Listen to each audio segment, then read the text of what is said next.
भारतीय कुश्ती संघ के हाल ही में हुए चुनाव में जीतने के बाद संजय सिंह बृजभूषण सिंह के साथ खूब घूमते नजर आए थे, जिसके बाद अब उन्हें बड़ा झटका लगा है।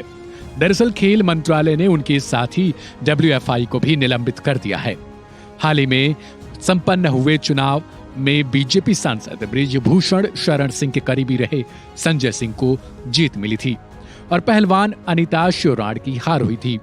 इसके बाद महिला पहलवान साक्षी मलिक ने कुश्ती से संन्यास ले लिया था। उन्होंने कहा था कि बृजभूषण जैसा ही कोई दूसरा अब कुश्ती संघ का अध्यक्ष बन गया है। इसके अलावा संजय सिंह के चुने जाने के बाद बजरंग पुनिया ने भी प्रधानमंत्री आवास के सामने अपना पद्मश्री रख दिया था और एक चिट्ठी भी लिखकर पीएम मोदी को भेजी थी। वहीं पहलवानों की मांग को देखते हुए अब सरकार ने कुश्ती संघ को निलंबित कर दिया है। खेल मंत्रालय ने कुश्ती संघ को रद्द करते हुए संजय सिंह द्वारा लिए गए सभी फैसलों पर भी तत्काल प्रभाव से रोक लगा दी है। यानी जो भी फैसले नए तौर पर लिए गए थे अब वो लागू नहीं होंगे। खेल मंत्रालय ने अगले आदेश तक किसी भी तरीके की गतिविधियों पर भी रोक लगा रखी है।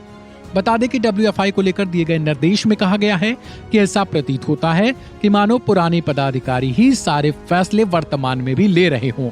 खेल मंत्रालय ने अपने निर्देश में साफ किया है कि WFI के नवनिर्वाचित कार्यकारी निकाय द्वारा लिए गए फैसले पूरी तरीके से नियमों के खिलाफ हैं और WFI के प्रावधानों और नेशनल स्पोर्ट्स डेवलपमेंट कोड का उल्लंघन करते हैं। इन फैसलों से नए अध्यक्ष की मनमानी दिखाई देती है, जो सिद्धांतों के खिलाफ है और पारदर्शिता से रहित है। निष्पक्ष खेल, पारदर्शिता और जवाबदेही सुनिश्चित करने के लिए नियमों का पालन महत्वपूर्ण है। एथलीटों, हितधारकों और जनता के बीच विश्वास बनाना महत्वपूर्ण है।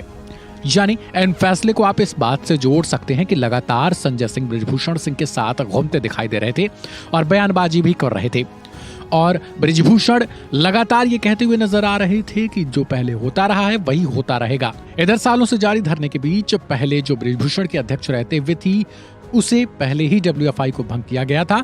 ठीक उसके बाद ही नया चुनाव हुआ और फिर नए अध्यक्ष संजय सिंह बने थे। फिर खिलाड़ियों ने इसका विरोध किया और अंततः खेल मंत्रालय ने माना कि फैसले पुराने तरीके से ही लिए जा रहे थे और उसे लगा कि वही कर रहे हैं जो बृजभूषण कर रहे थे। वहीं खेल मंत्रालय के एक्शन पर बजरंग पुनिया ने कहा कि मुझे अभी तक इसके बारे में कोई जानकारी नहीं है। अगर ये फैसला लिया गया है तो बिल्कुल ठीक लिया गया है। जो हमारी बहन बेटियों के साथ हो रहा है, ऐसे लोगों का सभी फेडरेशन से सफाया होना चाहिए। हाल ही में कुश्ती संघ ने जूनियर नेशनल चैंपियनशिप की घोषणा की थी, जिसमें ये टूर्नामेंट 28 दिसंबर से यूपी के गोंडा में शुरू होने थे। इसको लेकर रेसलिंग छोड़ चुकी साक्षी मलिक ने ट्वीट करते हुए सवाल उठाए थे। साक्षी मलिक ने लिखा था कि मैंने कुश्ती तो छोड़ दी है, पर कल रात से मैं परेशान हूँ। वे जूनियर महिला पहलवान क्या करेंगी जो मुझे फोन करके बता रही हैं कि दीदी इस 28 तारीख से जूनियर नेशनल होना है और वो नई कुश्ती फेडरेशन ने नंदिनी नगर गोंडा में करवाने का फैसला लिया है। बता दें कि अब सबसे बड़ा सवाल ये है कि खेल मंत्रालय की ओर से एक बार फिर से कब इसे लेकर चुनाव कराए जाते हैं और आखिरकार इस चुनाव में कौन अपनी दावेदारी प्रस्तुत करता है। अब आगे आने वाले समय में ये देखना होगा कि क्या फिर से एक बार बृजभूषण का ही कोई आदमी या फिर उन्हीं का समर्थक चुनाव में जीतता है या फिर जिसको लेकर बजरंग पुनिया और साक्षी मलिक बातचीत कर रही हैं उनके बारे में भी सोचा जाएगा। बहरहाल इस खबर में फिलहाल इतना ही। बाकी के तमाम और अपडेट्स के लिए सब्सक्राइब करें वन इंडिया हिंदी।